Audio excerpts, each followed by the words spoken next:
গিয়ে আল্লাহর কাছে বলতেছি, ইয়া নবী আল্লাহ সাল্লাল্লাহু আলাইহি ওয়াসাল্লাম, আমাদের বাংলাদেশের পরিস্থিতি এই, বাংলাদেশের অবস্থা এই, দুইটা দলের মধ্যে দুইজন নেত্রী, এবং কেউ সেকুলার কেউ ডেমোক্রেসি, এর বাহিরে ক্ষমতা আসাও খুব কঠিন এবং জটিল।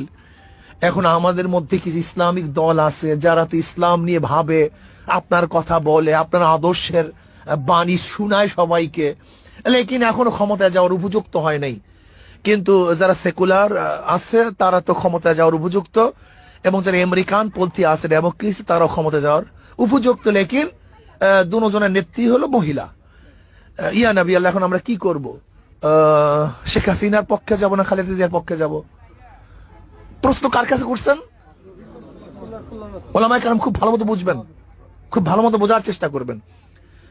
দুইটা দল আছে বড়, যাদের অবস্থা এই, আর ছোট চরমনাই হুজুর ওই তো সে হাক ডাক দিয়ে বেড়াইতেছে, সবাইকে বলছে আসো, শুধু নেতা নয় নীতির পরিবর্তন চাই, ইসলামী হুকুমাত কায়েম করতে চাই, জীবন যাবে যাবে, যা হয় হোক, ইসলামের বাহিরে যাওয়ার কোনো সম্ভাবনা নাই, সেই সমস্ত এই সাধু বাণী শুনাইতেছে।